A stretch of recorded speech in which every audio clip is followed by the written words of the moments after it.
Hi guys, welcome back to another video. If you're new to my channel, my name is Eva, and in today's video I want to talk to you about fertilizing my seedlings. As of today is Tuesday, May 1st, and I fertilized my seedlings once, and I did that this previous Saturday, so that was about 3 days ago.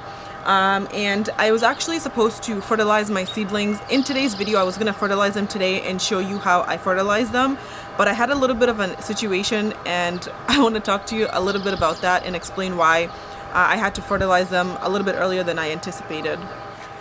If you remember in my last video, I talked about how I was having an issue with mold.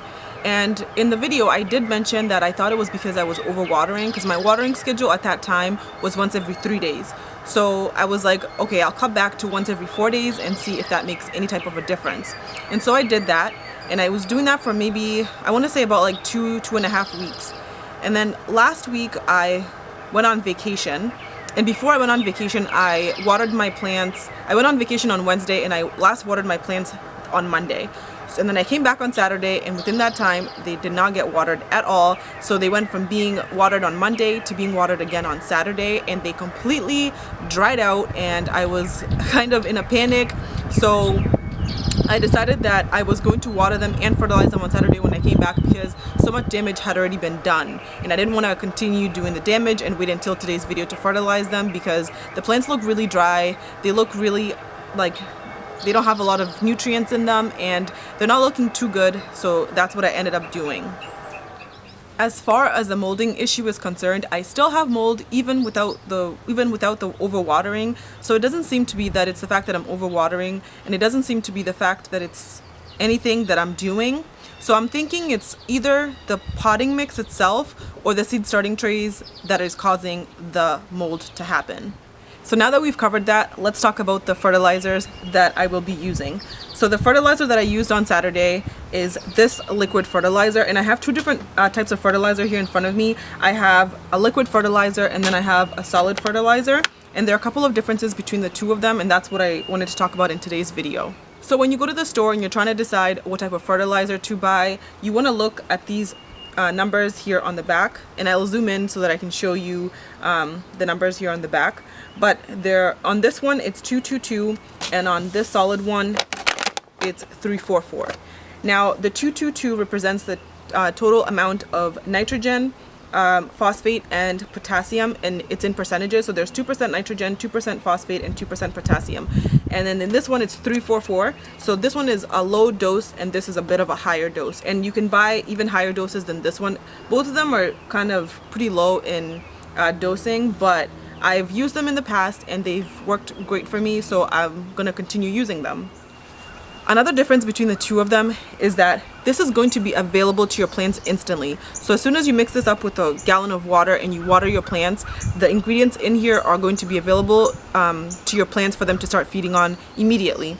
This one is a little bit different because this is a slow release type of a formula. So you put this in your garden or into your containers or whatever you have, and this breaks down over time and it releases the nutrients over time. So that's another important difference between the two of them. And it says it right here on the labels on the containers, so it takes the guesswork out of it, and you always want to follow the directions on the back.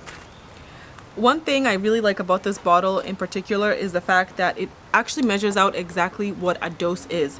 And how this works is, with the lid still on, you flip the bottle upside down and you can actually hear this little chamber here start to fill up with the liquid. And when you flip it right side up, this will be filled with the liquid, and that counts as 1 dose. So you would do 2 to 3 doses per every gallon of water of this particular fertilizer.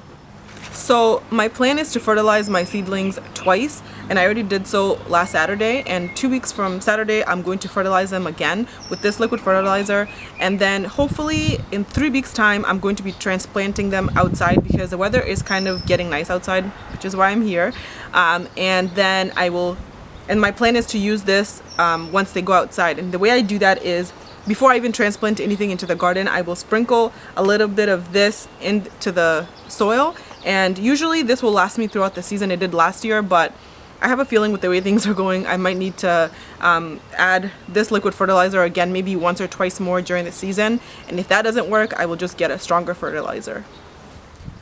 Lastly, before I go, I wanted to update you guys on my bell peppers. I know in the last video I said that they were not germinating, and literally the day after I filmed the video, I had sprouts like 2 a day every single day for like a week after that. So I mean, I'm glad that they finally did sprout.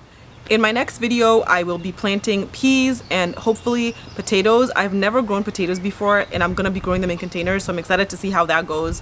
And I know that I have the peas in the gallon containers, but I also want to grow peas outside in the ground. And now that it's finally nice out, I can start planting peas and hopefully plant my potatoes as well.